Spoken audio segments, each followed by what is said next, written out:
Hello everyone.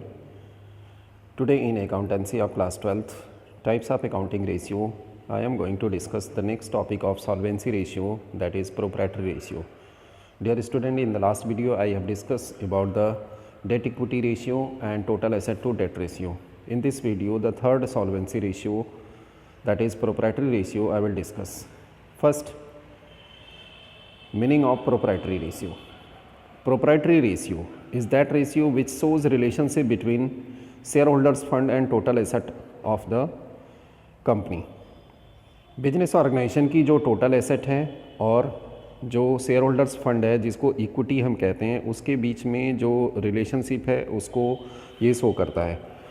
Basically proprietary ratio से हम ये जान पाते हैं कि जो total asset of the business है उसमें कितना फाइनेंस जो है वह प्रोप्राइटर की तरफ से दिया गया है. Means how much part of total asset is financed by the proprietors capital, that is share holders fund.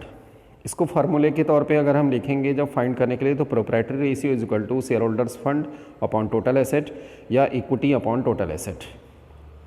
Share holders fund को फाइंड करने का बिल्कुल वही तरीका होगा. शेयर कैपिटल जिसमें इक्विटी शेयर और प्रेफरेंस शेयर दोनों कैपिटल को लिया जाएगा, रिजर्व एंड सरप्लस इन सभी को ऐड करेंगे तो हमारा शेयर होल्डर्स फंड आएगा. दूसरा तरीका जो अल्टरनेटिव फार्मूला है, अगर इसके अकॉर्डिंग हमारे पास क्वेश्चन में इंफॉर्मेशन नहीं होती है तो फिर एसेट के बेस पे हम फाइंड करते हैं, जिसमें non current assets plus working capital minus non current liabilities. इस फार्मूले से भी हम जो है वो शेयर होल्डर्स फंड को फाइंड कर सकते हैं. दूसरा टोटल एसेट की बात करते हैं.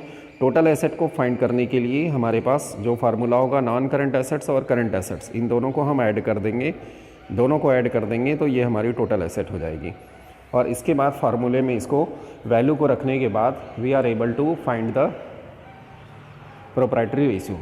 यहाँ पर ध्यान रखेंगे आप, इसको परसेंटेज में भी कैलकुलेट कर सकते हैं. अगर आप परसेंटेज में कैलकुलेट करना है तो आपको इंटू 100 करना है, अदरवाइज ये प्योर रेशियो में आएगा. Let's see one question on this topic. Calculate proprietary ratio if total asset to debt ratio is 2:1, debt is 5 lakh, equity share is 0.5 times of debt, preference share is 25% of equity share capital, net profit before tax is 10 lakh and the rate of tax is 40%. अब यहाँ ध्यान रखेंगे कि हमें जो information चाहिए proprietary ratio को find करने के लिए, उसके लिए हमें शेयर होल्डर्स फंड और टोटल एसेट चाहिए. अब यहाँ पे इन्फॉर्मेशन जो है वो डायरेक्टली ना दे करके इनडायरेक्टली दिया गया. तो total asset to debt ratio कहा गया 2:1. मीन्स जो टोटल एसेट है वो 2 गुना है डेट का. तो यहाँ पे आप देखो डेट 5 लाख है, इसका मतलब जो हमारी टोटल एसेट है, अगर हम टोटल एसेट को फाइंड करेंगे तो ये 2 इंटू 5 लाख हो जाएगा.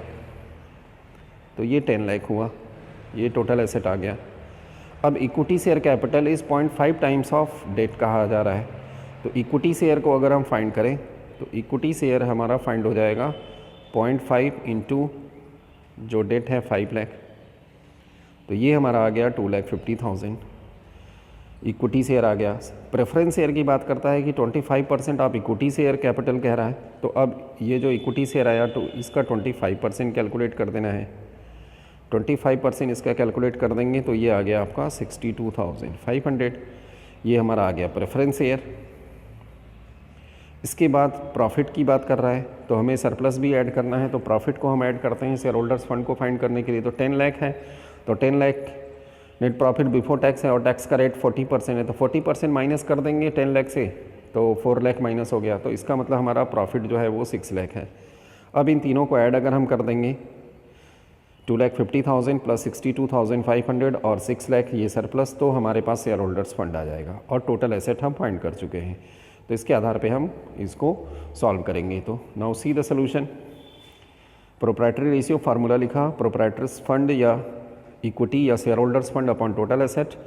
इसके बाद total asset is equal to debt into 2 किया तो ये 10 लाख आया जैसा हमने बताया आपको.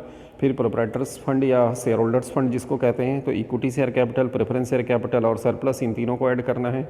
ये भी हमने आपको कैलकुलेट करके बताया कि जो इक्विटी शेयर है वो 2,50,000 आया और फिर 25% इक्विटी शेयर का प्रेफरेंस शेयर था 62,500 और प्रॉफिट में से 40% टैक्स माइनस करने के बाद जो प्रॉफिट होगा 6 लाख।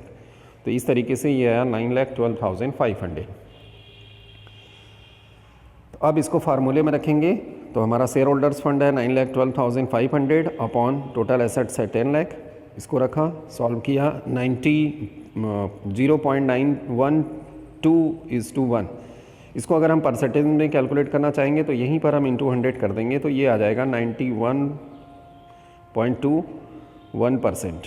तो इसका मतलब ये शो करता है कि जो total asset of the firm है उसमें 91.21% जो है एसेट्स को फाइनेंस जो है किया गया है प्रोप्राइटर्स फंड से, मीन्स शेयर होल्डर्स फंड के थ्रू उसको फाइनेंस किया गया है।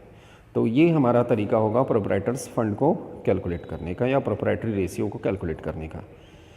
इसमें जो दूसरा पैटर्न है क्वेश्चन का, हमने इसको लिया है 2017 के बोर्ड एग्जाम क्वेश्चन से, जिसमें आपको कहा गया था the proprietary ratio of M limited is 0.80:1। तो इसको हम सपोज करिए 8 लाख अपॉन 10 लाख इस तरीके से मान लेंगे।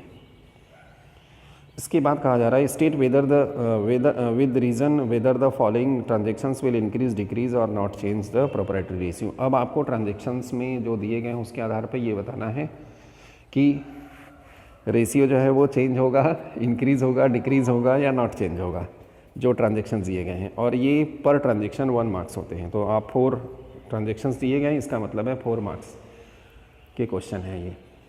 तो देखिए पहला जो ट्रांजेक्शन है, obtain a loan from bank ₹2 lakh payable after 5 years. तो आपको यहाँ ध्यान रखना है कि हमारा जो प्रोप्राइटरी रेशियो है उसके अकॉर्डिंग हम अगर फार्मूला यहाँ पे लिखते हैं प्रोप्राइटर्स फंड या share holders fund upon total asset, इसको हमने बताया कि इसको मान लीजिए आप फार्मूले के अकॉर्डिंग 8 लाख अपॉन 10 लाख।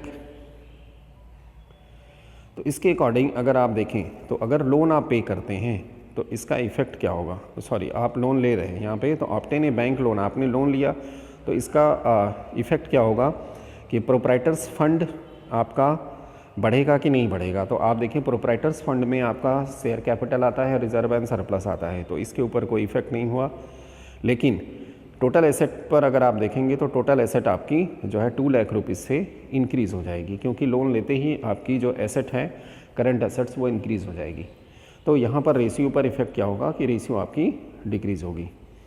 तो इसी तरीके से आपको सभी ट्रांजेक्शन्स को करना है। फिर purchase machinery for cash, cash में आप मशीन खरीदते हैं तो देखिए एक एसेट आप खरीद रहे हैं और दूसरी एसेट से उसका पेमेंट कर रहे हैं। एक फिक्स एसेट्स आ रही है आपके पास और करंट एसेट्स आपकी जा रही है कैश के फॉर्म में। तो इसका इफेक्ट ये होगा कि सेम अमाउंट से आपका टोटल एसेट इंक्रीज़ होगा फिर डिक्रीज़ होगा और प्रोप्राइटर्स फंड पे कोई फ़र्क नहीं आएगा। तो इस केस में रेशियो में नो चेंज होगा।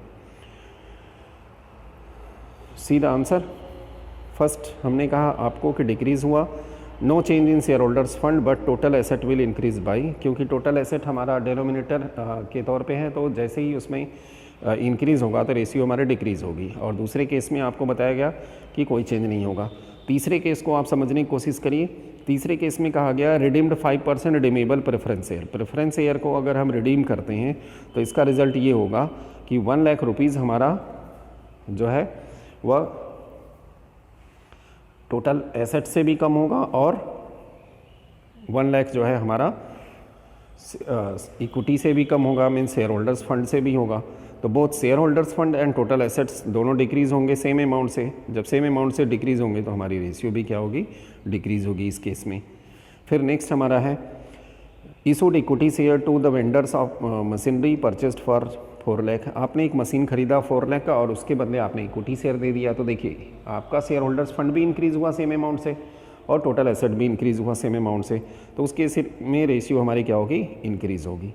तो ये एक पैटर्न है जिस पे क्वेश्चंस पूछे जाते हैं और उसका रीज़न पूछा जाता है, जिसमें ट्रांजेक्शन्स दे करके आपको पर्टिकुलर रेशियो से रिलेटेड उसके इफेक्ट को पूछा जाता है कि रेशियो इंक्रीज़ होगी, डिक्रीज़ होगी या नॉट चेंज होगी। तो इसको आपको रीज़न के साथ बताना होता है। तो ये